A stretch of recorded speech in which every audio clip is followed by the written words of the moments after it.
The Mini Cooper is too small, and for some the Mini Countryman is too big. So then in steps the Mini Aceman, and I'm going to tell you the main things you need to know about this new model that's been added to the Mini family. And the E has around 180 miles and also has around 180 horsepower. And the SE, which is this model, gives you 251 miles and around 215 horsepower. It also does 0 to 62 in 7.1 seconds. So the main aim of the Aceman is to fill the gap in between the Mini Cooper and the Mini Countryman. Like I said, the Countryman for some people is a bit too big and the Mini is a bit too small. It's kind of like that Three Little Pigs story, you know, when the house, is it the Three Little Pigs when the house is too small and the wood and the brick?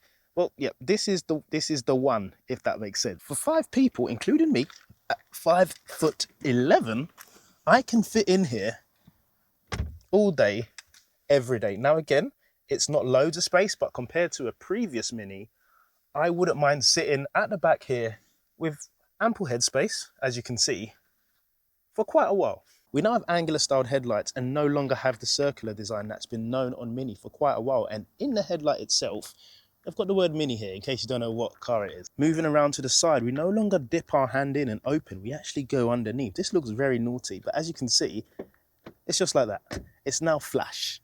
Flash is good. Flash is neat, it's tidy, it's fresh. And in terms of trim, you can see we now have the trim level on the side, just down here on the front door sill. That way you know what trim it is. And when you walk around a dealership, you can stay away from the other ones and just go for this one. Now, where this is a Mini, they have thought things through and they've given you now roof rails as standard. That way you can whack some of your luggage or your bikes on the roof with no issues. Bearing in mind, it is a Mini and it is electric, so the more drag, less battery range, so bear that in mind. We no longer have our usual 3-spoke steering wheel. Instead, we've got 2-spoke, but where this is the JCW version, you can see we've got this little bit of material here and also just here on the dash, and the dash is completely empty, apart from the heads-up display. In the cabin, we get this world-first OLED display. Now, everything that you need is now here. You no longer have like a little cluster over here.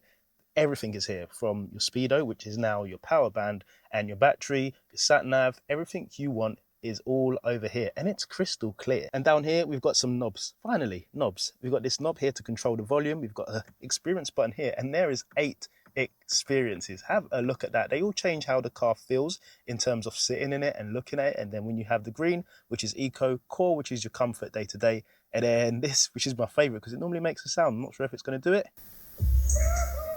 That's insane. And then you have this manual boot, which again, it's a Mini, so don't expect it to be humongous, but that is enough, and that is a big improvement. Bearing in mind, I have had the Mini Cooper S and the Mini JCW on the channel, and the Mini Electric, and this for me, this is a nice little happy medium. So yeah, well done Mini, you're doing the right things. So those are the main things I feel you guys need to know about the new Mini Aceman, and this is the SE. So I'm going to now go for a drive, so stay tuned for that video, but I'm not sure how much charge is left. And talking all things charge, before your phone runs out of battery, make sure you smash the thumbs up button if you found this video helpful, and if you've enjoyed it, and if you're new to the channel, please consider subscribing. And as usual, I will see all of your beautiful faces in the next one. Take care, God bless.